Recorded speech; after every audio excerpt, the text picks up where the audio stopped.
diputado de Cabildo Abierto, Sebastián Cal, presentó ante la fiscal de Corte, Mónica Ferriero, la denuncia por las amenazas recibidas tras el incidente con el empresario Gonzalo Aguiar, asesinado recientemente en Punta del Este, y sus supuestos vínculos políticos. Las informaciones de prensa mencionan al exministro del Interior, Luis Alberto Heber, al exsecretario de Presidencia, Álvaro Delgado, y al ex jefe de Policía de Maldonado, Julio Pioli. Por este caso va a ser convocado al Parlamento el titular de la cartera del Interior, Nicolás Martinelli. Desde la Secretaría del Interior confirmaron a MBD Noticias que se está coordinando la fecha, pero se manejan dos posibles, martes 23 o martes 30 de abril. Martinelli está en viaje oficial y regresa este fin de semana al país.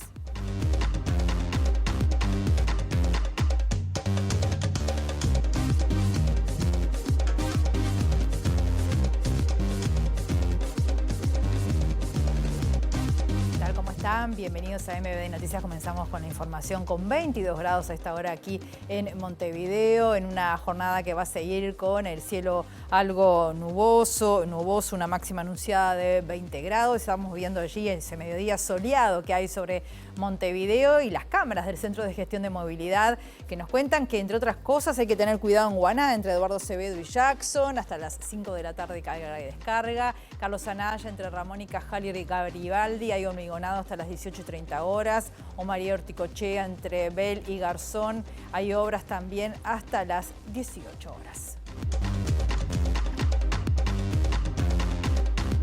Vemos los títulos que se están destacando hasta ahora.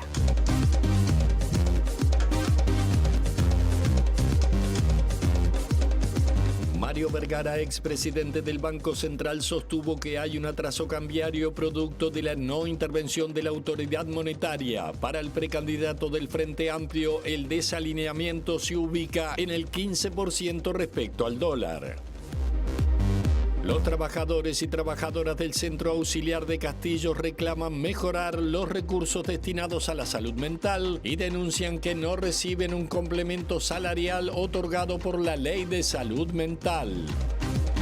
La Comisión Especial de Adicciones de la Cámara de Diputados comenzó a trabajar el proyecto de ley que trata la problemática de la ludopatía. El diputado Luis Galo, vicepresidente de la comisión, pide mayor fiscalización de los casinos. Trabajadoras y trabajadores de las Américas se reúnen en Montevideo en solidaridad con los más de 15.000 trabajadores estatales despedidos por Javier Milei en Argentina. El gobierno argentino confirmó la llegada en mayo del portaaviones estadounidense George Washington en el marco de la segunda visita en poco tiempo de la jefa del Comando Sur de Estados Unidos, Laura Richardson.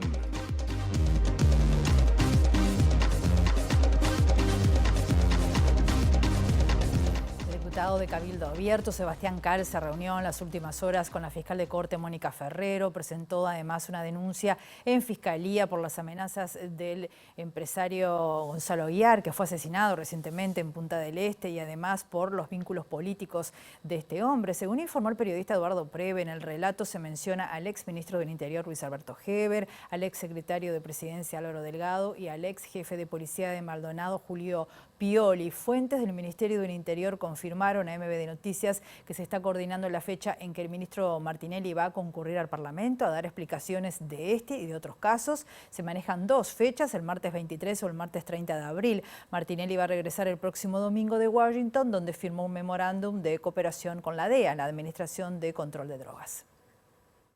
El diputado de Cabildo Abierto, Sebastián Cal, compareció este martes ante la Comisión Especial de Seguridad Pública y Convivencia del Senado para hablar sobre el contenido de los audios que dio a conocer vinculados al empresario asesinado el 26 de febrero en su casa en Punta del Este, Gonzalo Aguiar, y sus vínculos con integrantes del actual gobierno. Cal denunció ante el entonces jefe de Policía de Maldonado, Julio Pioli, que había policías de Maldonado en actividad que trabajaban para Aguiar, tras lo cual recibió una amenaza. El senador del Frente Amplio, Eduardo Brenta, presidente de la comisión, informó que el diputado Cal reafirmó lo que públicamente manifestó en otras oportunidades y lo que se conoció de su situación personal, por lo cual en la comisión se entendió necesario convocar al ministro del Interior, Nicolás Martinelli. Según supo MBD Noticias, los fiscales Gilberto Rodríguez y Enrique Rodríguez no tienen previsto por el momento citar al diputado Álvaro local tras sus dichos sobre el empresario Gonzalo Aguiar. Enrique Rodríguez es un fiscal especializado en lavado de activos e investiga si se cometieron este tipo de delitos. En tanto, el fiscal especializado en delitos complejos,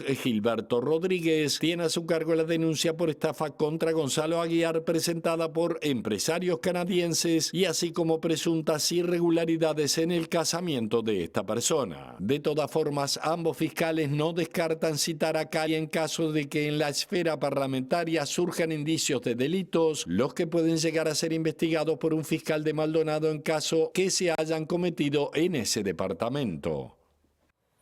En las últimas horas hubo 3 asesinatos, en 9 horas fueron concretamente, 2 de ellos en Montevideo, otro en Canelones. En lo que va del año hubo 84 asesinatos, mientras que en el primer trimestre del 2023 fueron 98.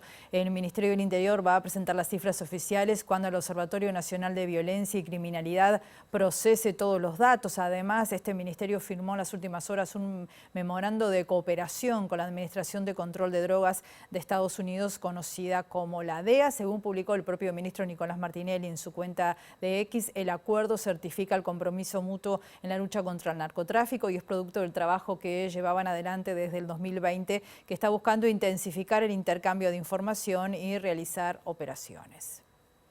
Y vecinos y vecinas de la zona de Villa Dolores, donde fue uno de los homicidios más tremendos de las últimas horas, están alertando por el aumento de situaciones de inseguridad en esa zona. Cuando abrí la puerta de madera, directamente lo que vi que ya eran 2 muchachos que estaban forcejeando con las 2 personas que fueron heridas y bueno, y uno de ellos me decía todo el tiempo de que querían la llave del auto, que no se llevaban el auto en lo posible, ese tipo de cosas. El arma solamente lo dispararon para amedrentar de que uno no participara más, o no había otra persona que quisiera pelear con ellos para amedrentar. Entonces los disparos, cuando yo abrí la puerta, fueron hacia el piso y uno hacia el cielo directamente. Pero después cuando vi que Benítez seguía peleando con uno de ellos, ahí vi que ya le dispararon directamente a ellos. Entonces digo, a uno sí vi que estaba herido porque le vi la sangre y todo. La otra persona no sabía que estaba herida porque no le había visto que tenía ni sangre ni nada. Se ve que la bala entró y no salió, no tuvo orificio de salida. El precandidato del Partido Colorado a la presidencia de la República, Robert Silva, dijo que si es electo primer mandatario va a profesionalizar a las fuerzas policiales. Agregó que va a establecer rigurosos procesos de selección del personal policial.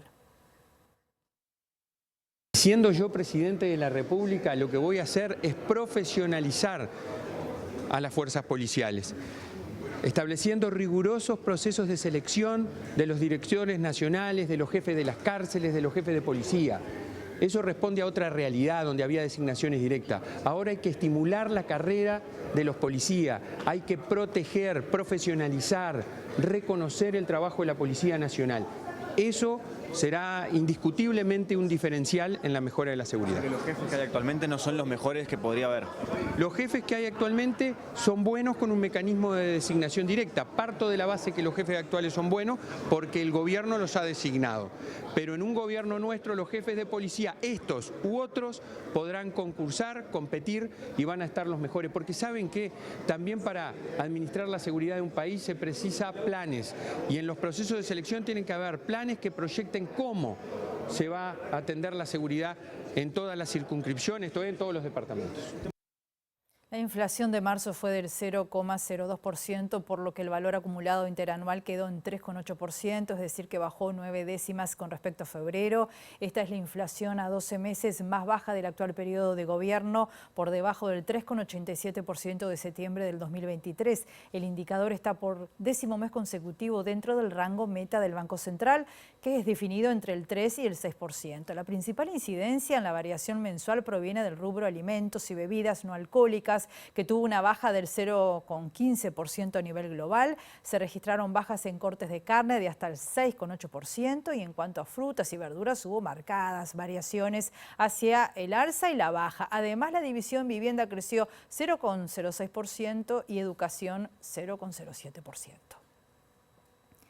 Y la proyección inflacionaria para este año, según el Banco Central del Uruguay, es de 4,9% al final del año. El presidente de la institución, Diego Labat, dijo que la mejor contribución que el Banco Central le puede hacer a la sociedad es tener una inflación baja y explicó que el índice inflacionario es pilar del crecimiento del país. Claramente, una inflación baja implica evitar muchos efectos redistributivos, que son los que a veces más se nombran, pero que la sociedad tiene cuando tenemos inflación alta y empiezan a generar problemas redistributivos que todos sabemos cómo van y cómo siguen y cómo terminan. Pero además, y el Banco Central en eso lleva una historia de larga evidencia, con muchos estudios, mostrando cómo además la inflación alta termina jorobando y termina perjudicando el funcionamiento micro de la economía. Cómo hace que todos ustedes, empresarios, terminen tomando decisiones que son correctas porque se adaptan a la situación que están, pero que no son óptimas, ¿sí? Y eso hace y es parte de las causales por las cuales el crecimiento después es más lento, ¿sí? Entonces, por eso insistimos en este eslogan. La mejor contribución del banco para el crecimiento es tener una inflación baja. Por su parte, Mario Vergara, expresidente del Banco Central, reconoció que la inflación es uno de los principales factores de crecimiento por la estabilidad de precios. Sin embargo, dijo que hay un atraso cambiario producto de la no intervención de la autoridad monetaria, esto debido al fundamentalismo del mercado de este gobierno, agregó el precandidato a la presidencia de la República por el Frente Amplio. Vergara dijo también que nadie está planteando acá realizar ningún salto. El foco en la inflación está bien, hay buenos resultados, tiene también otras explicaciones, porque tampoco vamos a plantear que la inflación baja es solo gracias a las políticas bancocentralistas. Si hace 1 año y medio que la economía no crece, hay mucha menos presión sobre los precios del lado de la demanda. El año pasado hubo una parte de la demanda que se trasladó a la Argentina, eso ahora parece suavizarse por las malas razones, ¿verdad? Por el aumento brutal de precios que ha habido en el país vecino y por un enorme atraso cambiario, ¿verdad? Hoy tenemos el dólar en el sótano. El Banco Central hace más de 2 años que no interviene en el mercado, que no compra un solo dólar. Nadie está planteando ningún salto en el tipo de cambio. Sí acomodar el dólar a niveles que el propio Banco Central reconoce como desalineados.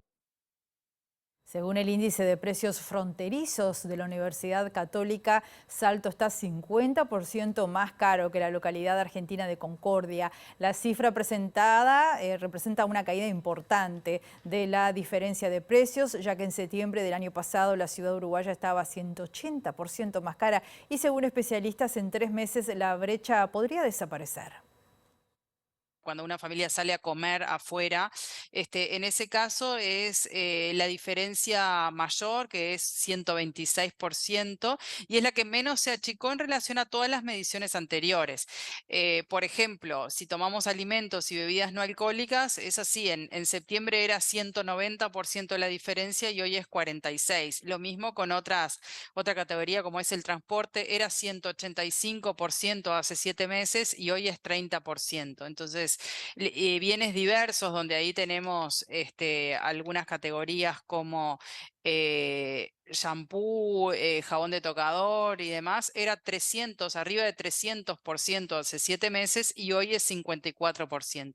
Con respecto a la categoría prendas de vestir y calzado, también hay una reducción importante, era 76% hace 7 meses y hoy es 40%. La economista María José Medín, que se desempeña en el campus de Salto de la UCUDAL, dijo que el fenómeno se debe fundamentalmente a la política económica del actual gobierno argentino y aseguró que también se verifica en una caída de la diferencia del precio de los combustibles. El precio de la nafta en septiembre de 2023 era 193% más caro Salto que Concordia y hoy es solamente 30%. Esto es a precios de marzo. Ahora ya en abril hubo ajustes de combustibles tanto en Uruguay como en Argentina. Y en el gasoil en septiembre era 290% más caro y hoy es 61%. Según Medín, en este momento hay 9 productos más baratos en Salto que en Concordia. Arroz, jamón cocido, pan envasado, whisky, sábanas, toallas, papel higiénico, cuadernolas y cubiertas. Presenta Aute, que celebra sus 75 años de construcción y lucha. Vení a festejar. Viernes 5 de abril, 19 horas. Agraciada 2463. Entrada libre y gratuita. AUTE. Continuamos en la lucha por el derecho a la energía y por la rebaja de la tarifa eléctrica. Hoy y mañana la Facultad de Humanidades se ha organizado unas jornadas de homenaje y también recuerdo a la figura de Selmar Michelini. De esto nos va a hablar nuestro periodista Eduardo Delgado. Buen mediodía, Eduardo. ¿Cómo estás? Adelante, bienvenido. Buen mediodía, Rosina. Así es, a 100 años del nacimiento de Selmar Michelini, la Facultad de Humanidades y Ciencias de la Educación organiza una jornada académica hablando sobre la dimensión humana y la herencia política del senador uruguayo fallecido durante la dictadura cívico-militar, asesinado en su exilio en Buenos Aires. Y para hablar un poquito de estas jornadas académicas, estamos con Marina Caroso de la Facultad justamente de Humanidades. Marina, contanos un poco primero, bueno, cómo surgió esta idea de conmemorar este centenario y, bueno, ¿en qué va a consistir la actividad? Muchísimas gracias, Eduardo. Hola a todos. La actividad consiste justamente en homenajear la memoria de Selmar Michelini a 100 años de su nacimiento, y no solo porque es una de las figuras más importantes de la historia política uruguaya, del siglo XX y la historia política uruguaya en general, sino porque también en el evento nos vamos a centrar en trabajar años que en general han quedado menos visibilizados en lo que es el estudio de la trayectoria política de Selmar Michelini, como lo son los años del exilio en Buenos Aires de Selmar Michelini a partir del golpe de Estado, y también focalizando el tema de la represión transnacional que en esos años se desarrolló. Por ejemplo, ¿quiénes van a participar? ¿Quiénes son los expositores? Hay académicos nacionales y extranjeros. Va a abrir Gerardo Caetano, como ustedes han podido ver en el programa. Y después, en el día de mañana, en la jornada vamos a tener diversas mesas, donde algunas van a encarar su trayectoria de vida y su trayectoria política en Uruguay, pero sobre todo el foco va a estar justamente en las mesas que tienen que ver con el tema del exilio y la represión transnacional durante los años en Buenos Aires. Y por último, no quiero olvidarme, no vamos a hablar solo de Michelini, sino que también vamos a hablar de Gutiérrez Ruiz y de otros exiliados que allí vivieron, y muchos de ellos fueron asesinados justamente por las fuerzas represivas. Algunas de las cosas que emergen justamente de las ponencias y las relaciones que vamos a escuchar tienen que ver, algo central que emerge, tiene que ver justamente con los operativos de represión coordinados entre las fuerzas represivas uruguayas y argentinas durante este periodo en el marco del Plan Cóndor. Y eso es algo relevante que vamos a enfocar en las últimas dos mesas. Y por último, como cierre, vamos a tener una mesa con testimonios donde van a estar los familiares de Michelini, de Gutiérrez Ruiz, de Liberov, de Whitelow, de Barredo y de Schroeder, que van a justamente testimoniar, acompañados por la música y el arte de Rubén Olivera y de Luis Bravo. Además pensaba de lo que hablabas del exilio uruguayo en Buenos Aires, que allí más allá de diferencias políticas, a nivel de la izquierda uruguaya, hubo mucha relación, ¿no?, entre los exiliados políticos. Sí, justamente, Eduardo, una de las cosas a las que van a hacer referencia las relaciones es justamente esos vínculos políticos y de sociabilidades que se establecieron en el exilio a partir de los líderes políticos que allí estaban exiliados, porque uno de los personajes que va a estar en nuestra mesa de testimonios es Juan Raúl Ferreira, hijo de Wilson Ferreira, que también estaba en el exilio en Argentina, y a su vez allí habían, aparte de Michelini y Gutiérrez Ruiz, también estaba Erro y otros políticos importantes, pero sobre todo había una gran comunidad de exiliados que también fueron represaliados por el Plan Cóndor, y sobre ellos también vamos a dedicar algunos comentarios y relaciones. Contanos el horario de hoy de mañana de la jornada para que la gente pueda concurrir. Es cierto, muchas gracias, Eduardo, por recordarlo.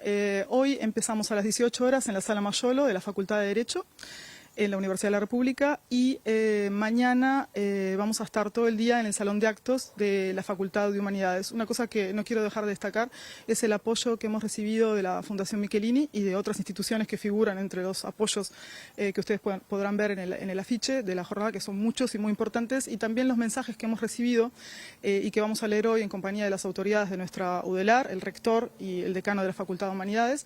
Entre ellos, el mensaje que nos enviara desde Chile Isabel Allende, digamos, dando un saludo para el inicio de esta actividad. Marina, muchas gracias por estos minutos, muy amable. Gracias a ti, Eduardo.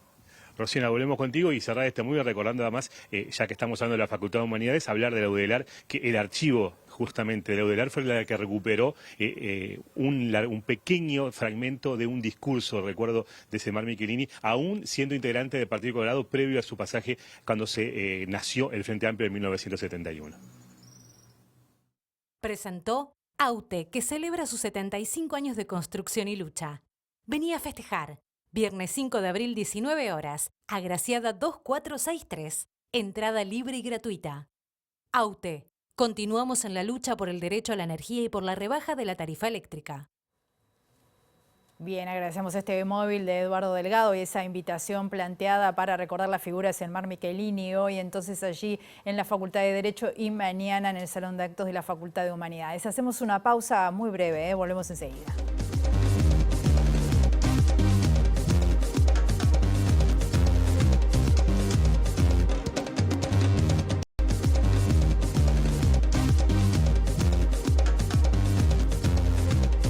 Presenta Jardín de las Mascotas, primer cementerio, parque y crematorio para mascotas de compañía. Conozca nuestros planes de afiliación y obtenga la tranquilidad de tener una cobertura digna para su mascota. Afilie sus mascotas a nuestros servicios de sepulturas o cremaciones. Brindamos atención y asesoría personalizada. Jardín de las Mascotas, líderes desde 1995, trabajando con los valores de respeto, atención y confianza.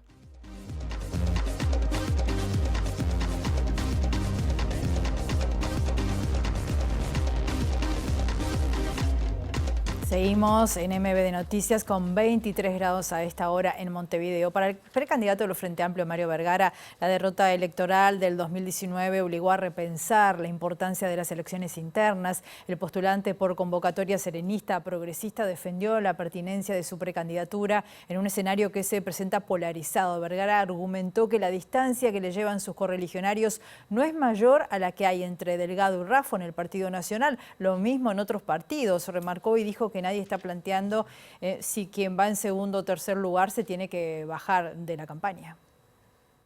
El Frente Amplio tiene que hacer una gran interna. Creo que entre las cosas que la derrota política del 2019 nos obligó a repensar es en la importancia de las elecciones internas. No es lo mismo encarar la elección nacional con una base de una interna de 250.000 votantes que de 400.000. Y yo creo que es muy importante que el Frente supere holgadamente esos 250.000 que tuvo en 2019, porque por primera vez ponemos como eje que el proceso electoral es uno y no se divide en pedazos. La interna es un hito, pero también es un preámbulo hacia la elección nacional. La polarización no es buena en general, pero es un dato de la realidad. Es un dato de la realidad. Y evidentemente nosotros leemos también la realidad en ese sentido. Nosotros lo que sentimos es que primero Convocatoria sigue adelante con su precandidatura, con energía, como decíamos hoy, porque seguimos sintiendo que es la mejor forma de contribuir al triunfo del Frente Amplio, que es el objetivo. Robert Silva lamentó hoy que no se haya aprobado el proyecto de ley para que los ingresos a las intendencias sean por concurso. Para el precandidato del Partido Colorado a la presidencia de la República, concursar es un mecanismo legítimo y sano. Yo creo que es sano que haya concurso y por eso estamos proponiendo para las jefaturas, para las cárceles y para otras cosas. Y le digo además, vamos a proponerlo para otras reparticiones públicas cuyos responsables se siguen designando directamente. Yo le pregunto a la gente, miren, si los directores de las escuelas, de los jardines, de los liceos fueran designados directamente, ¿cómo lo vería? ¿Estaría bien?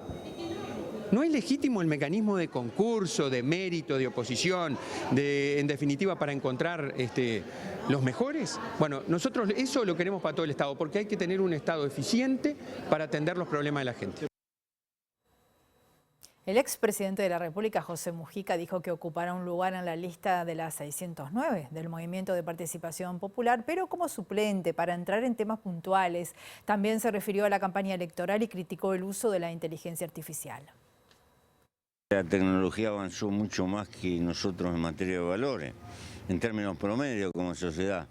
Entonces utilizamos la bondad de la civilización digital para cualquier cosa y eso termina enchastrando demasiado la cosa. Eso es un peligro. Segundo, en toda campaña electoral a los actores es natural que en el calor a veces se les escape algún disparate. Pero ahora hay una elaboración, hay un oficio malvado que subyace y que se mueve por abajo, hasta que se contrata. Y esos son pecados no espontáneos, son pecados pensados, y eso es un peligro que está presente. Por eso hicimos el sindicato de presidente, que salimos a enfriar un poco la imagen. Mujica confirmó que estará como suplente en las listas para las próximas elecciones. Voy a estar en la lista probablemente de suplente para entrar en algún tema en el Parlamento, pero no como legislador sistemático. No, yo estoy retirado, pero tengo la pasión política y trato de ayudar a las nuevas generaciones. Yo le abro toda la cancha que pueda y le doy algunos consejos. No me dan pelota, pero tiene que ser así.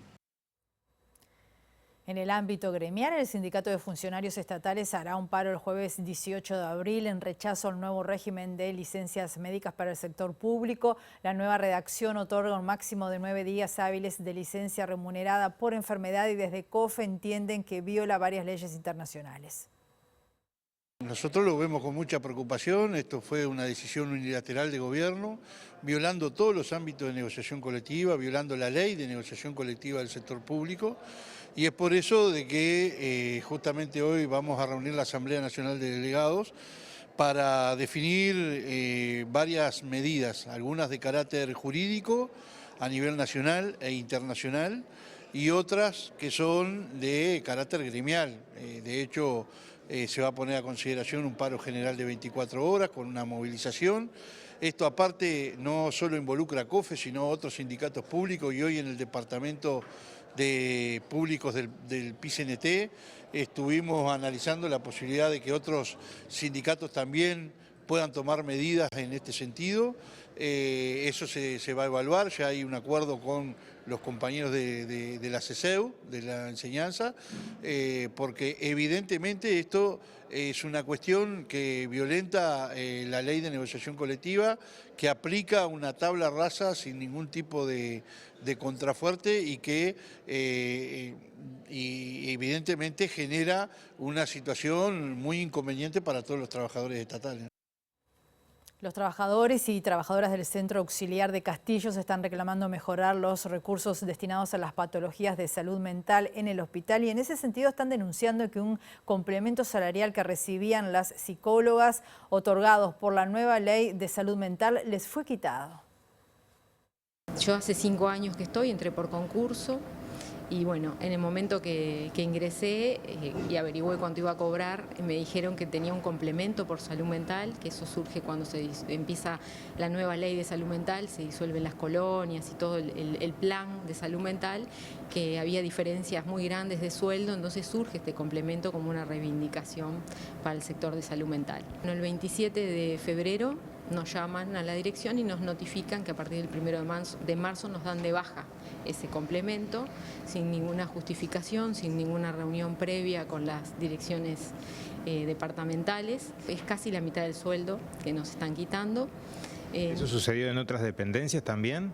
Solo lo que es unidad ejecutora de Rocha, o sea, el Centro Auxiliar de Lascano y Centro Auxiliar de Castillos. Los trabajadores de salud mental atienden situaciones de autoeliminación, situaciones de estrés, trabajan en conjunto con el Poder Judicial en casos de violencia y abuso sexual y con pacientes de sala con consumo y patologías crónicas. Reclaman mayores recursos humanos para bajar la lista de espera para estas patologías. Castillos es una localidad que abarca también, el Hospital de Castillos abarca toda la zona de influencia, toda la zona de playa, es como una zona muy amplia y bueno, somos 2 las licenciadas, estamos desde hace años pidiendo que ingrese un asistente social, yo entré hace 5 años y desde esa fecha están por hacer el llamado, nunca se concretó ese llamado, eso aliviaría mucho la lista de espera porque casi la mitad de los problemas son situaciones sociales que podrían como tratarse de otra manera y agilizar el llamado. La Comisión Especial de Adicciones de la Cámara de Diputados comenzó a recibir distintas delegaciones trabajando en actualizar un proyecto de ley que pone en foco en las problemáticas de la ludopatía. Para el diputado Luis Galo, que es el vicepresidente de la comisión, hay que mejorar las fiscalizaciones de los casinos frente a las personas que padecen esta problemática. La Comisión de Adicciones desarchivó ya hace un año y pico un proyecto del exdiputado Novales del año 2008 porque consideramos que la ludopatía es un problema serio que tiene el Uruguay. Hoy estamos hablando de cerca de 35.000 ludópatas, o sea, que gente que tiene problema con el juego y bueno, de alguna manera es un proyecto viejo que la Comisión decidió actualizarlo. Y en esa actualización hemos recibido a lo largo de todo este año distintas organizaciones vinculadas al juego, casino, loterías, cátedra de psiquiatría, de psicología, y hoy recibimos a los propiamente vinculados, que son los ludópatas, que vinieron a contarnos el problema específico que tiene y todo lo que habría para hacer. Hubieron denuncias de alumnos de liceos que van a jugar a los casinos y que los dejan entrar. Entonces ese es un tema que no lo arregla la ley, lo aborda la justicia. Otra de las denuncias que nos hicieron es cuando un jugador se autoexcluye voluntariamente. Eso quiere decir que firma el consentimiento de que no lo dejen ingresar a los casinos bajo determinadas circunstancias y eso no se respeta.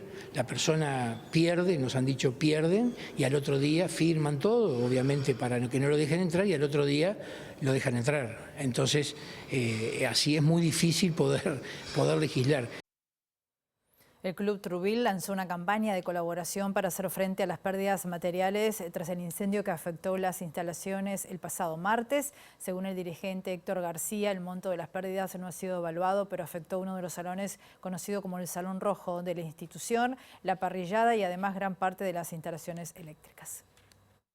Nosotros lo que hicimos fue parar todo, recibimos la solidaridad de todos los clubes de la Federación Uruguaya de Básquetbol y de la Federación Uruguaya de Básquetbol. Los chicos de la Escuela de Brasil pueden ir a entrenar ahí. La electricidad está por la mitad, así que la Secretaría no tiene luz. Parte de las instalaciones tampoco, así que es un lugar muy difícil para poder usar a nivel deportivo. Lo que se rompió, lo que perdimos, la reconstrucción, todo el mobiliario que había adentro, todo lo que se recaude por intermedio de las cuentas sociales, de las cuentas bancarias y el mercado pago, van a ir directamente a lo que es la reparación del club. ¿Está evaluado el costo? No está evaluado porque dentro de la directiva hay un dirigente que es arquitecto, están haciendo los primeros números y evidentemente arriba no se puede ir, o sea, hay que mirarlo un poco de costado. El fuego acá no entró de casualidad, la desgracia fue material. Hablemos de fútbol. Nacional venció anoche por 2-0 Libertad de Paraguay en el Gran Parque Central en el debut tricolor en el Grupo H de la Copa Libertadores de América. Los goles fueron de Leandro Lozano a los 31 minutos y Rubén Bentancur a los 61 minutos en un equipo de Recoba que ha mostrado, según dicen los que saben, uno de los mejores partidos de su era. Nacional quedó primero junto a River Plate de Argentina, que derrotó el martes al Deportivo Táchira. Ahora los bolsos van a visitar el Monumental el próximo jueves a las 9 de la noche. En tanto, por la primera fecha del Grupo E de la Copa Sudamericana, Danubio de visitante le ganó 2-0 al Rayo Zuliano en Caracas. Y esta noche, esta tardecita a las 19 horas, Peñarol estará debutando con Rosario Central en Rosario. Muy bien, hacemos otra pausa y volvemos enseguida. Presentó Jardín de las Mascotas, primer cementerio, parque y crematorio para mascotas de compañía. Conozca nuestros planes de afiliación y obtenga la tranquilidad de tener una cobertura digna para su mascota. Afilie sus mascotas a nuestros servicios de sepulturas o cremaciones. Brindamos atención y asesoría personalizada. Jardín de las Mascotas, líderes desde 1995, trabajando con los valores de respeto, atención y confianza.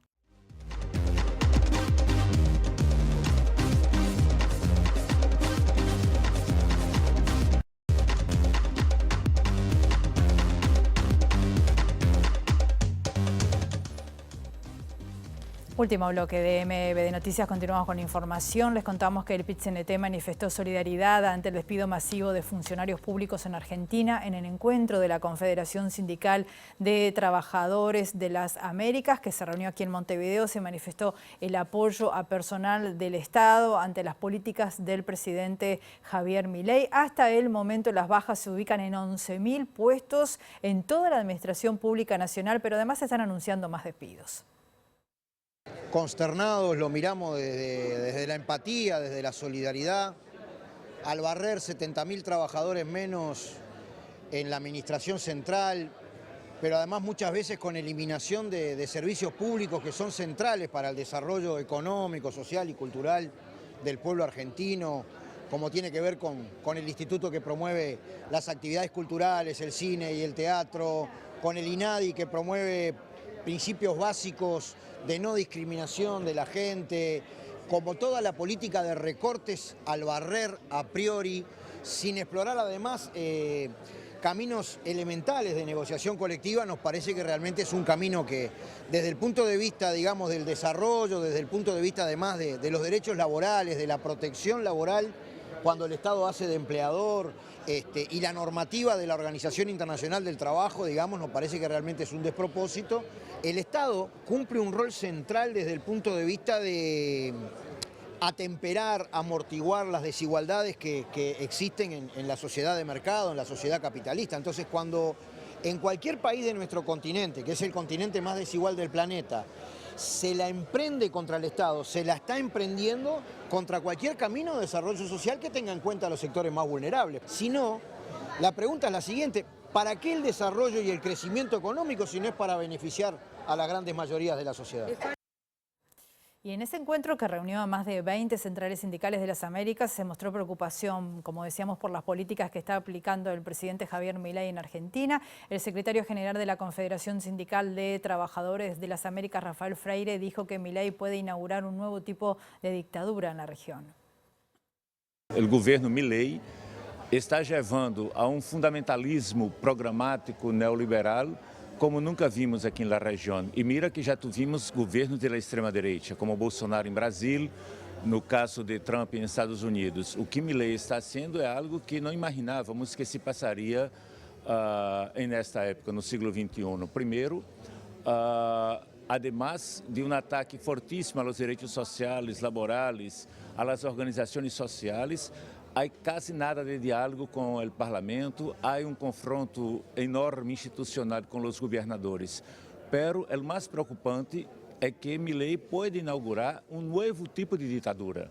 Uma ditadura que empieza com a eleição popular, que foi eleito, pero radicaliza um programa depois de eleito com características muito autoritárias. Há ataque feroz en contra de la democracia, obviamente que ha impactado a los trabajadores y las trabajadoras. De hecho, en Argentina, como todos y todas sabemos, ha tenido un impacto bastante fuerte las leyes, las imposiciones que ha querido presentar el presidente Milei. Nos está atacando a nuestra clase trabajadora, que es un sello que se está queriendo poner en la región con este tipo de medidas en contra de los trabajadores, en contra de los derechos de los trabajadores y las trabajadoras, con niveles de retrocesos inmensamente altos, y nosotras desde el movimiento sindical, con el principio de la solidaridad que también nos caracteriza, pues hemos dicho no podemos permitir este tipo de avance, de este tipo de modelos que nos afectan tanto a nuestros pueblos.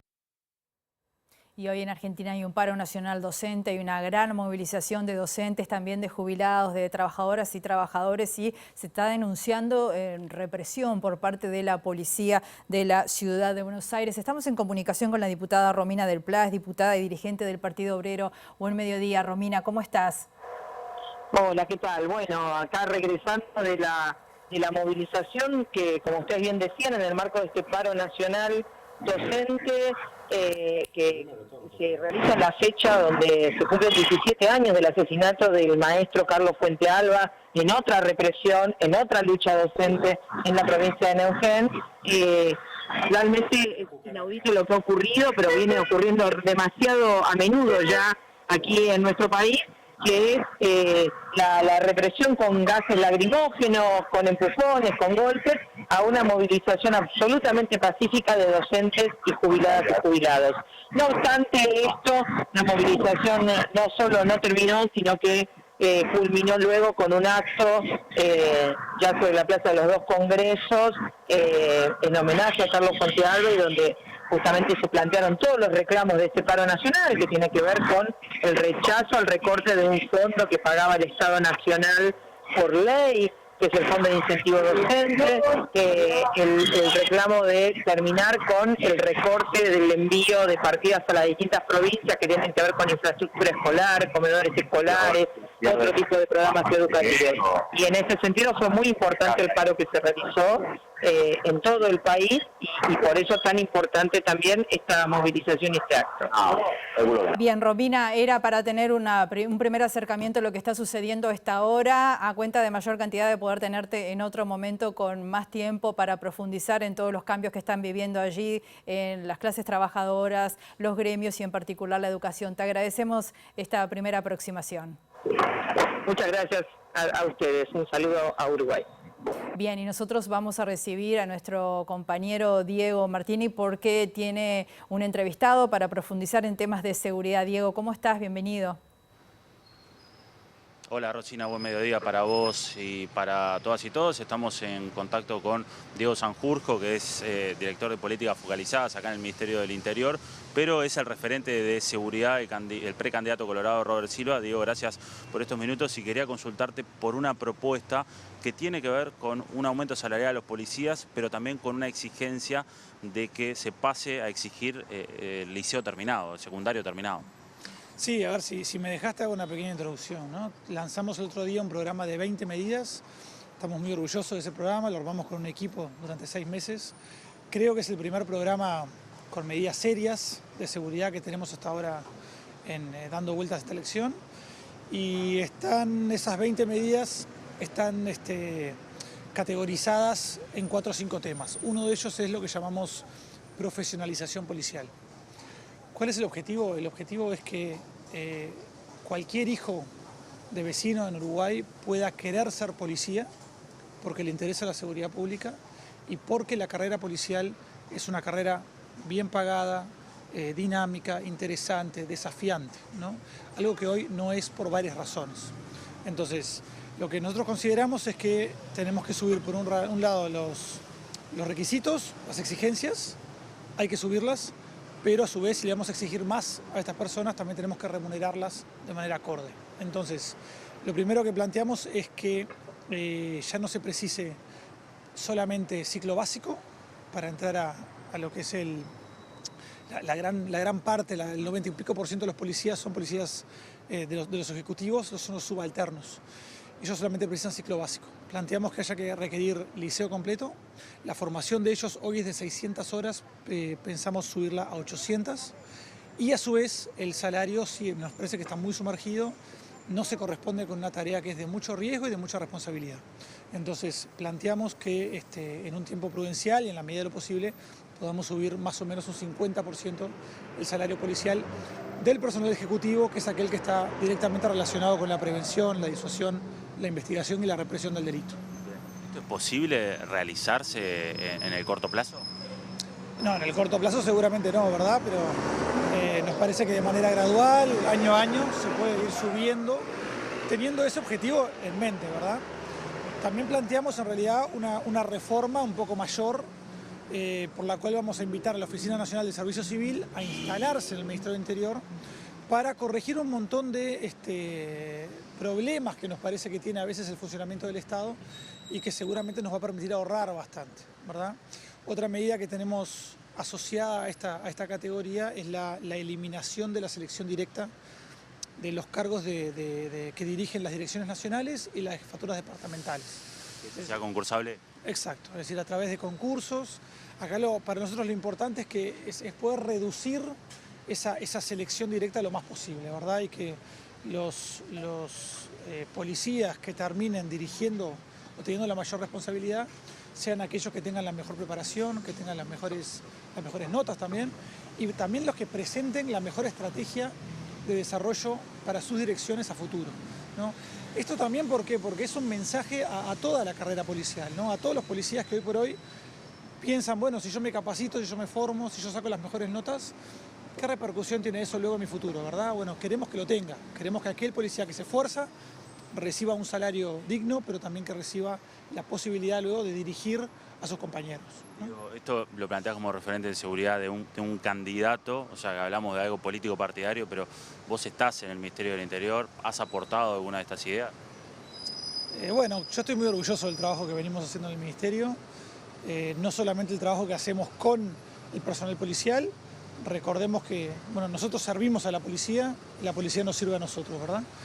Este gobierno le aumentó un 15% el salario a todo el funcionariado policial. Yo estoy muy orgulloso del trabajo que viene haciendo este ministerio y creo que los números están ahí para mostrar que es una gestión bastante exitosa. Pero a su vez estamos planteándole a la ciudadanía, bueno, si hay un gobierno colorado y tiene a Robert Silva a la cabeza, ¿qué haríamos distinto, ¿verdad? Por eso estas 20 medidas, ninguna de ellas se está aplicando en el momento. Son medidas que, bueno, si la ciudadanía considera que las quiere ver implementadas, para eso estamos. Gracias, Diego. Muchas gracias. Volvemos a estudios, Rosina.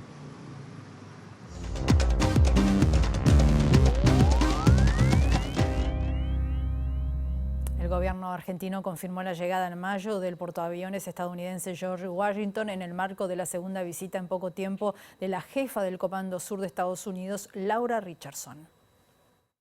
La nave de propulsión nuclear transitará por aguas argentinas como un gesto más de acercamiento de la administración de Milei hacia el presidente estadounidense Joe Biden, y luego que el embajador estadounidense en Buenos Aires, Mark Stanley, expresara su preocupación por la instalación de una estación espacial china en la provincia de Neuquén, que se puso en funcionamiento en 2018. El buque de guerra, el primero de su tipo que arribará en 13 años al territorio argentino, se da en el marco de las excelentes relaciones entre ambos países, declaró el vocero de la presidencia, Manuel Adorni, poco antes de la reunión que mantuvo la jefa del Comando Sur de Estados Unidos, Laura Richardson, con el jefe de gabinete Nicolás Pose, el ministro de Defensa Luis Petri y el jefe de Estado Mayor Conjunto de Argentina, brigadier Xavier Isaac. La embajada estadounidense informó oficialmente que la reunión sirvió para conversar sobre cómo continuar fortaleciendo la larga asociación entre ambos países en materia de defensa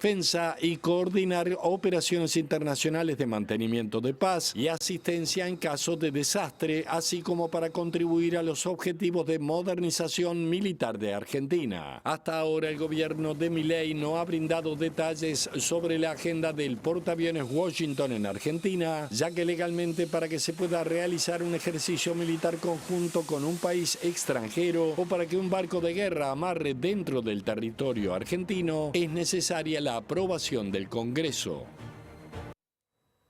Nos vamos, volvemos a las 19 horas o mañana en la primera edición de MBD Noticias. Que pasen muy bien, hasta luego.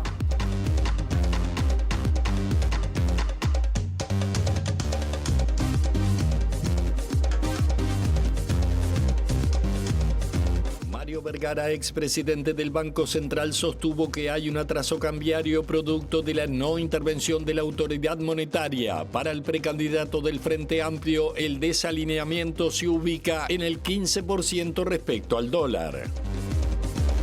Los trabajadores y trabajadoras del Centro Auxiliar de Castillo reclaman mejorar los recursos destinados a la salud mental y denuncian que no reciben un complemento salarial otorgado por la Ley de Salud Mental. La Comisión Especial de Adicciones de la Cámara de Diputados comenzó a trabajar el proyecto de ley que trata la problemática de la ludopatía. El diputado Luis Galo, vicepresidente de la comisión, pide mayor fiscalización de los casinos. Trabajadoras y trabajadores de las Américas se reúnen en Montevideo en solidaridad con los más de 15.000 trabajadores estatales despedidos por Javier Milei en Argentina. El gobierno argentino confirmó la llegada en mayo del portaaviones estadounidense George Washington en el marco de la segunda visita en poco tiempo de la jefa del Comando Sur de Estados Unidos, Laura Richardson. El diputado de Cabildo Abierto, Sebastián Cal, presentó ante la fiscal de corte, Mónica Ferrero, la denuncia por las amenazas recibidas tras el incidente con el empresario Gonzalo Aguiar, asesinado recientemente, y sus supuestos vínculos políticos. El ministro Martinelli va antes del fin de mes al Parlamento.